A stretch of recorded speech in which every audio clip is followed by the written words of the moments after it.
La science ne peut pas expliquer ce miracle. Le 18 août 1996, après une messe célébrée à Buenos Aires, un fidèle trouve une hostie qui a été laissée de côté, à l'arrière de l'église. Le prêtre la place alors dans un récipient d'eau qu'il met dans le tabernacle pour que l'hostie se dissolve.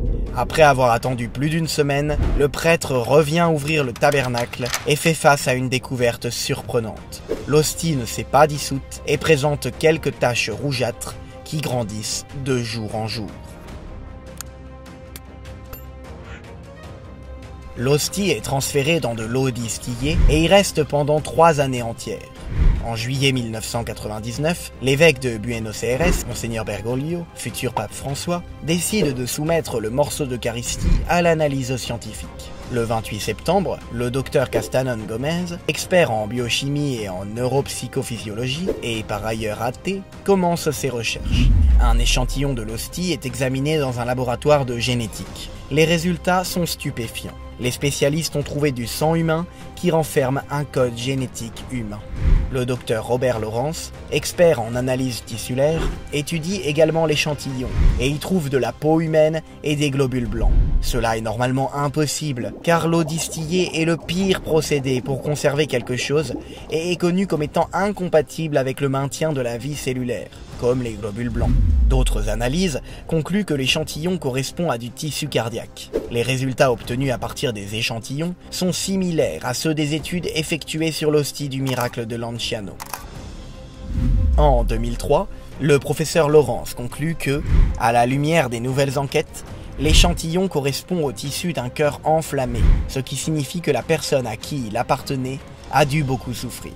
Afin de lever tout doute, le docteur Gomez sollicite l'avis du plus grand expert en pathologie cardiaque et médecine légale, le professeur Frédéric Zugibe de la Columbia University à New York. Le 20 avril 2004, Zugibe analyse l'échantillon dans son bureau en présence de Gomez.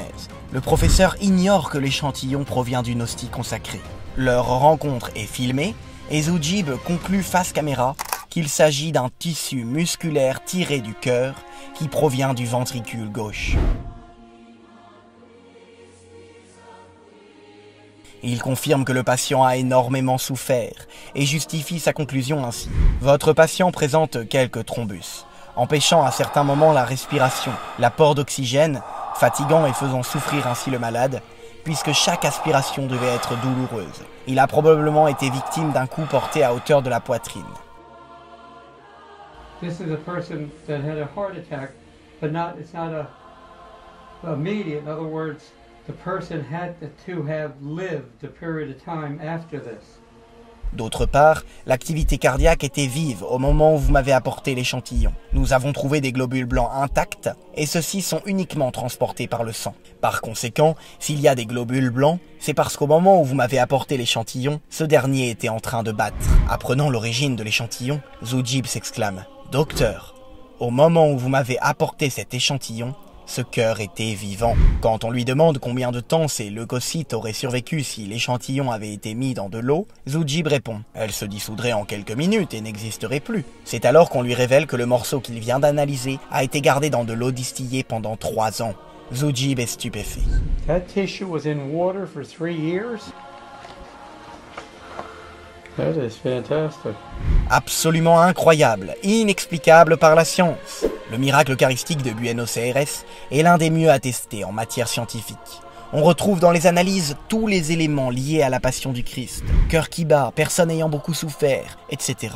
Osons le dire, nous avons là une preuve matérielle de la vérité de la présence réelle du Christ dans l'Eucharistie. Imaginer un complot généralisé n'est pas une hypothèse explicative sérieuse, compte tenu des divers éléments observés par les nombreux scientifiques indépendants, pour la plupart non catholiques, et ce, sur plusieurs années de tests rigoureux. D'ailleurs, c'est à la suite de ce miracle époustouflant que le docteur Ricardo Castanon Gomez, auparavant athée, s'est converti au catholicisme.